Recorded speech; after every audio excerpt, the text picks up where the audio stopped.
তো এখন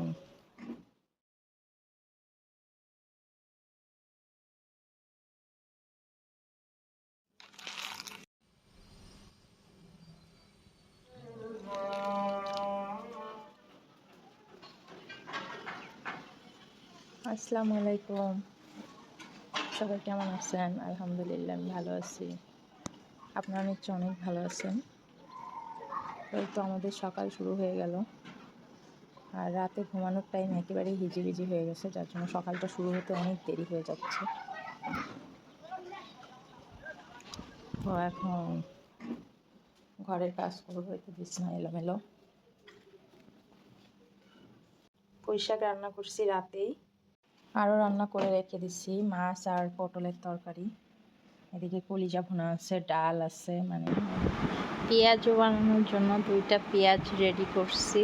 তো আমার ছেলে 2টা নিয়ে খেলা শুরু করে দিছে, এবং যতবার জিজ্ঞাসা করতেছি যে বাবা পেঁয়াজ দিয়ে কি করবা, ততবার সে বলতেছে আলু ভর্তা করব।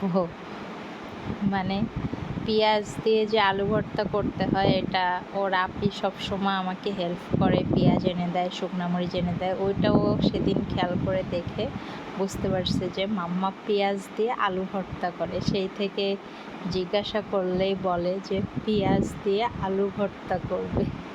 এদিকে ডাল ভিজাইছি, পেঁয়াজও বানাবো। মূলত পেঁয়াজ 2টা পেঁয়াজুর জন্যই। আজকে অনেকদিন পরেই পেঁয়াজও বানাচ্ছি, চায়ের সাথে নাস্তা হিসাবে বানানো হচ্ছে, আর খেতেও ইচ্ছা করতেছিল। বিশেষ করে আমি পেঁয়াজটা বানাই আপনার ভাইয়াকে সারপ্রাইজ দেওয়ার জন্য। আমার ভাজা পোড়া খুব বেশি পছন্দ না, বাট ও পছন্দ করে বিধাই ওকে মাঝে মাঝে সারপ্রাইজ দেই।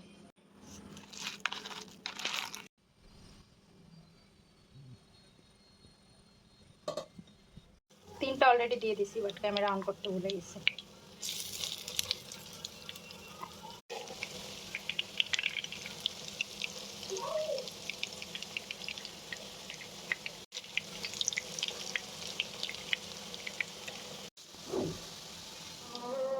পেঁয়াজের সাথে গরম গরম চা রেডি। একটু জন্য হাতটা পুড়ে যায়নি বাবা।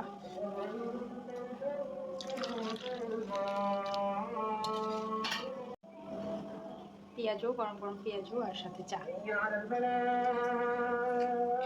আজান দিয়ে দিচ্ছে, সো এগুলো খেয়ে তারপর আমরা নিচে হাঁটতে যাব। টেস্ট করে দিই।